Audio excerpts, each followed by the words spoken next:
जयगांव का अस्तित्व ही संकट में है। जयगांव म्यूनिसिपैलिटी होना चाहिए। मैंने मुख्यमंत्री के कानों तक हमने बात को पहुंचा दिया है, लेकिन शर्मा जी को समय देना पड़ेगा। लोगों को निराश नहीं करेंगे, इतना पक्का है। कोई भी समस्या का समाधान करने में समय लगता है। जयगांव छोटा सा जगह है, लेकिन जयगांव मिनी भारत भी है। हम लोग भी यही सोचते हैं कि राष्ट्र का सुरक्षा पहले। एंटी सोशल एलिमेंट्स को हम लोग बर्दाश्त नहीं करेंगे। राष्ट्र है तो हम हैं। लोगों को भी आगे आना चाहिए, भारत सरकार को भी आगे आना चाहिए। भूटान के लोग हमारे यहाँ खुल्लम खुल्ला आके रहते हैं। इस तरह का कोई मामला हो, डुअल सिटीजनशिप का मामला हो, तो जरूर ये चिंतनीय विषय है। पुलिस को और ज्यादा समाज के साथ में घुलना मिलना चाहिए। पुलिस वाले बहुत मानसिक दबाव में ड्यूटी करते हैं। बगल में भूटान है, कितना सुंदर है, और जयगांव का अवस्था आप देख लीजिए। हमारी वोट से तो हम जीतेंगे नहीं, आप लोगों के वोट से जीतेंगे। गंगा प्रसाद शर्मा को जनप्रतिनिधि बना के भेजने से लोगों का फायदा होगा।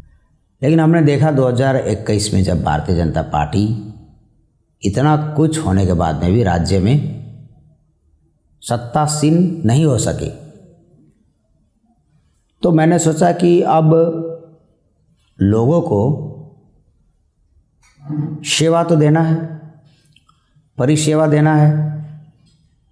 लोगों का बहुत उम्मीद था, और इस एरिया का भी बहुत सारा समस्या था, हम लोग को मालूम है। तो अब वो समस्या का समाधान कैसे किया जाए, और हमने देखा भी भारतीय जनता पार्टी का जो 19 में हमने एमपी को जिताया था, जिस प्रकार से हमारे एमपी साहब हमारे यहाँ लोकल समस्या, ज़िले की समस्या, लोकसभा की समस्या, जयगांव बॉर्डर की समस्या, ये सब समस्या को लेकर के जिस प्रकार से वो उदासीन रहे, तो मैंने सोचा कि भारतीय जनता पार्टी में रहने से अब कोई फ़ायदा नहीं होने वाला है।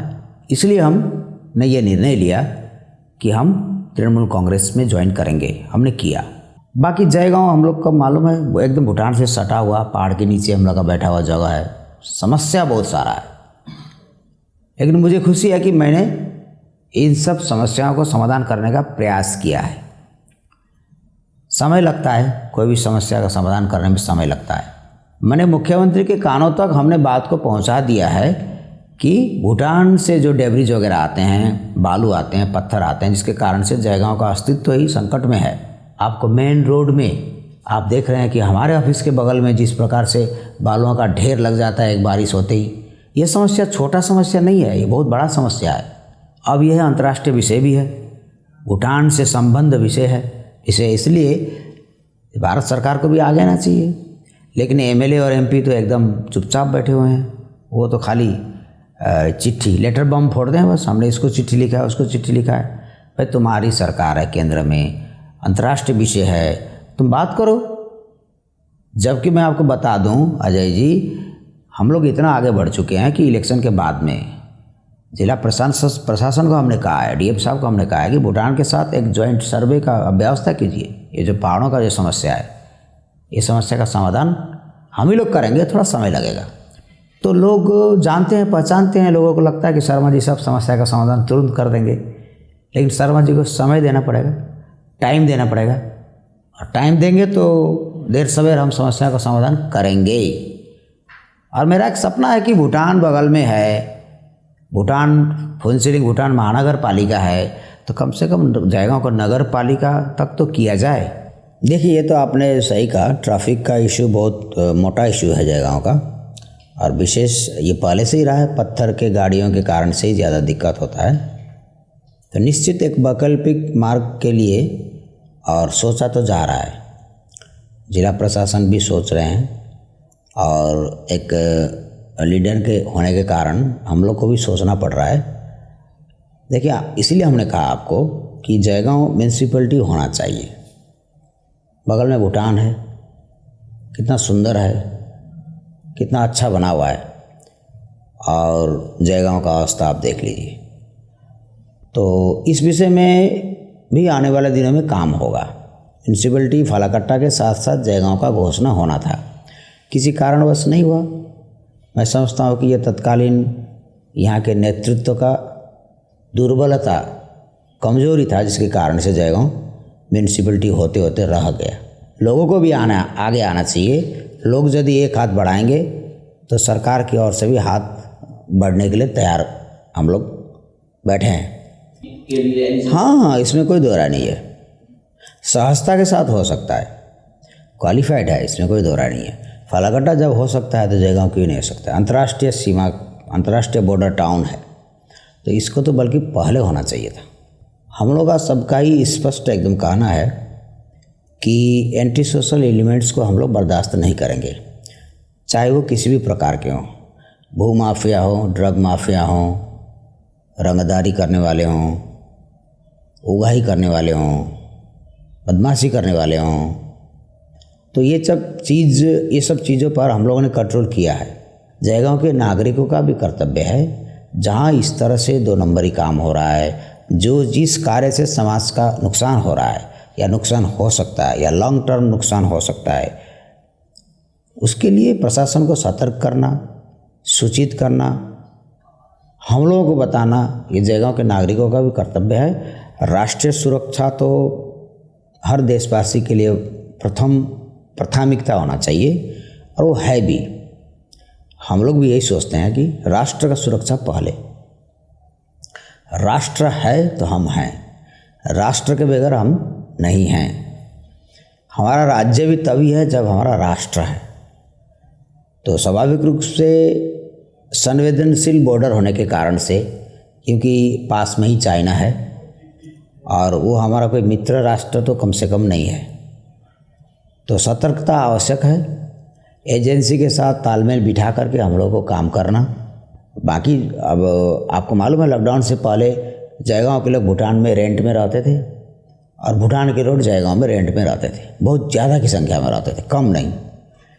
लगभग बहुत लोगों का घर का अर्थव्यवस्था ही उसी रेंट के कारण से चलता था। तो ये अंतर्राष्ट्रीय बॉर्डर प्लस भूटान हमारा मित्र राष्ट्र है, तो भूटान के लोग यहाँ आके रहते हैं।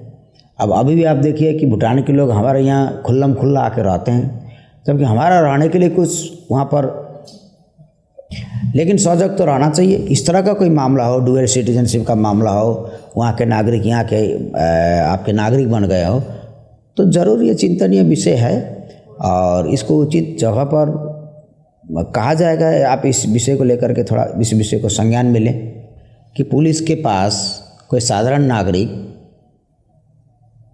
झट से नहीं जाते हैं, वो एवॉइड करते हैं कि हमको पुलिस के पास नहीं जाना पड़े, हमको थाना का मुंह नहीं देखना पड़े।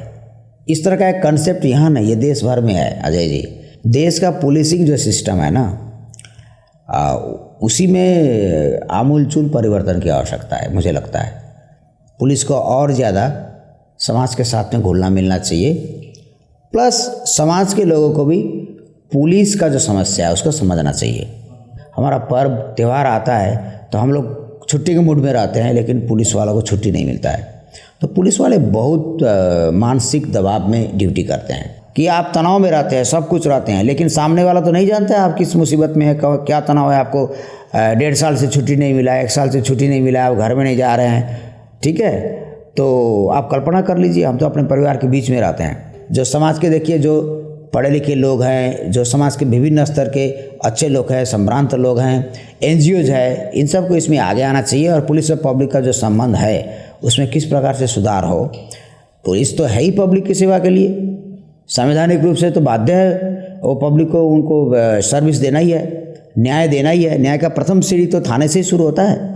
पॉलिटिकल लीडर नहीं होने के पहले भी जो हमारा चाल चरित्र रहा है, पॉलिटिकल लीडर विरोधी दल 7 साल करने के समय भी जो चीज़ रहा है, मुझे लगता है कि JDA चेयरमैन होने के 1.5 साल बाद भी मुझ में इस तरह का कोई परिवर्तन नहीं आया है। जिस तरह से मैं पहले ही लोगों से मिलता जुलता हूँ, लोगों का सुनता हूँ, लोगों के लिए हर संभव कार्य करने का प्रयास करता हूँ, ये यथावत आने वाले दिनों में भी रहने वाला है। कोई भी व्यक्ति हमारे पास निसंकोच आ सकते हैं, अपनी समस्याओं को रख सकते हैं। वह समस्या यदि हमारे से कोई उसका हल निकलता हो तो हम ज़रूर उसके लिए प्रयास करेंगे। बाकी जयगांव इस एरिया का जो भी डेवलपमेंट का विषय है, कई काम है जो प्रायोरिटी बेसिस पे हम लोग को करना है, उस पर आने वाले दिनों में प्रमुखता से उस कार्य को किया जाएगा। और JDA एरिया का चहुमुखी विकास का मार्ग किस तरह से प्रशस्त हो, शांति, लॉ एंड ऑर्डर ठीक रहे, लोगों में समानता भाईचारा का व्यवहार रहे, क्योंकि जयगांव छोटा सा जगह है लेकिन जयगांव मिनी भारत भी है। हर स्टेट के लोग यहाँ बसते हैं, हर जाति धर्म संप्रदाय के लोग यहाँ रहते हैं। देखिए ये तय तो आप लोगों को करना है अजय जी। आप एक रिपोर्टर होने के साथ साथ एक नागरिक भी है और मताधिकार का अधिकार तो आपका भी है। ये निर्णय तो आप लोगों को करना है। हम लीडर हैं, हमारी वोट से तो हम जीतेंगे नहीं, आप लोगों के वोट से ही जीतेंगे। यदि लोगों ने चाहा कि गंगा प्रसाद शर्मा को जनप्रतिनिधि बना के भेजने से लोगों का फ़ायदा होगा, यह सोच लोगों में है, तो हमको जिताएंगे, पहुंचाएंगे और हम लोगों को निराश नहीं करेंगे, इतना पक्का है। बाकी निर्णय तो जनता का है, जनता जो भी फैसला करे वो सिरोधार्य है, उसको सहजता के साथ उसको स्वीकार करना ये मेरा प्रकृति में है। जो भी हो, जनता का आशीर्वाद सकारात्मक हो नकारात्मक हो, हम उसको ग्रहण करने के लिए तैयार हैं।